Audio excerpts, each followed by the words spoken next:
SFGN. Progress continues on 10th anniversary of Don't Ask, Don't Tell repeal. The following story is from an article I wrote for Queer News Tonight partner South Florida Gay News.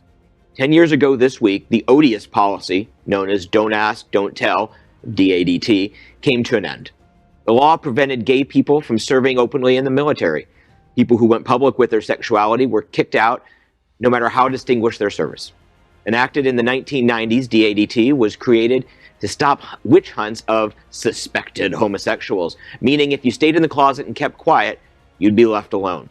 American Veterans for Equal Rights, or AVER, America's oldest LGBT veterans service organization, hailed the anniversary of the repeal, telling me AVER celebrates as important civil rights milestone, and we honor the long and determined grassroots effort by service members and veterans, men and women, to overturn the nearly 100-year-old policies that denied freedom to serve LGBT soldiers, Marines, sailors, airmen, and coastguardsmen.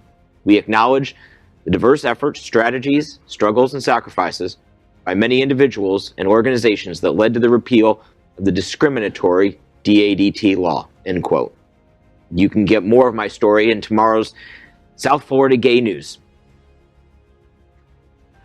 Wow, I think it's a wonderful thing. You know, those people went to fight for our country too. And I think they're finally getting their just due, and I'm so thankful about that. Gay or not gay? Dishonorably discharged through this policy in its anniversary. The impact of this story and the VA's decision to say we're going to restore their protective participation is beyond gigantic. 100,000 service people were affected by Don't Ask, Don't Tell.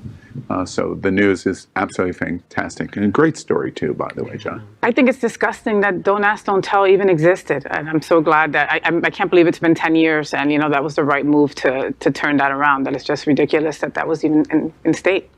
Yeah, it's heartening news because there's so much bad news that we are experiencing in the LGBTQ plus community across the world. So this is at least some good news that feels uplifting. Man. LGBTQ plus news is vital for our community and for the broader world as a whole. We have enough enemies at Fox News. Tucker, Sean, and Laura are loud. We need passionate allies. Happening Out Television Network, Queer News Tonight, and It's Happening Out are literally out of the closet and into the headlines. Our community needs your support. Like this broadcast and subscribe now to ensure the growth of the entire LGBTQ plus community.